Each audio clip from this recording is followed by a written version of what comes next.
In today's episode, let's find out if actor turned politician Pawan Kalyan will remain a political enigma or a mystery.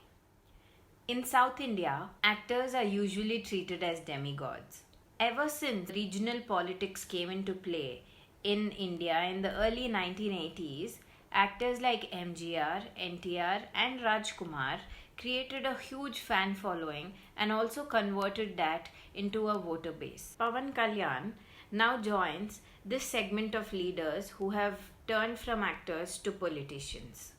Pawan's political entry was during the time when Andhra Pradesh was undergoing a bitter bifurcation. It was just a few months before the 2014 elections, and that was also the time when countrywide the profile and the mindset of a voter was changing. It was shifting to immediate gains and theatrics of political leaders. Well, there's more to the kind of background that Pawan Kalyan comes from. His brother Chiranjeevi, who started Prajarajyam Party and later merged it into the Congress, also stayed away from politics. Knowing fully well the challenges and the commitment that a field like politics requires, Pawan made his political entry. Though his political entry was marked by a huge blitz, what kind of impact did it create on ground? Was he able to convert his huge mass following into voter base? The answer is no. In 2019 elections, when Jana Sena contested, it won just one seat. Not only did it really impact on the ground, but one thing that it did was split votes in the state. Let me give you an example. When Jana Sena contested the election,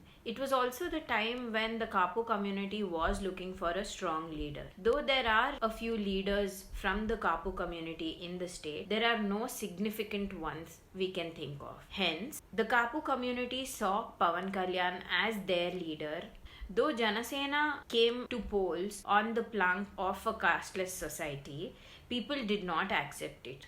At a time when the political atmosphere was dogged by religious discrimination, propaganda, Jana Sena tied up with the BJP. If we were to look at Jana Sena BJP relationship on the positive aspect of it, Jana Sena can influence or leverage its friendship with the BJP and still seek funds or financial help for the state of Andhra Pradesh, which is suffering from a huge revenue deficit.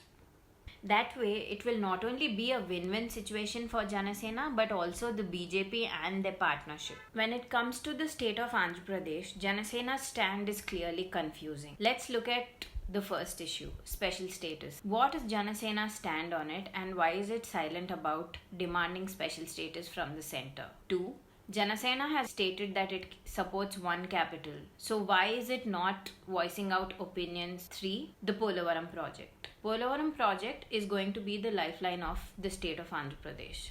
So why isn't Jana Sena in a position to demand funds from the centre? These three questions are really crucial for Andhra Pradesh's development. Yet, Jana Sena's silence about it is still a mystery for everyone.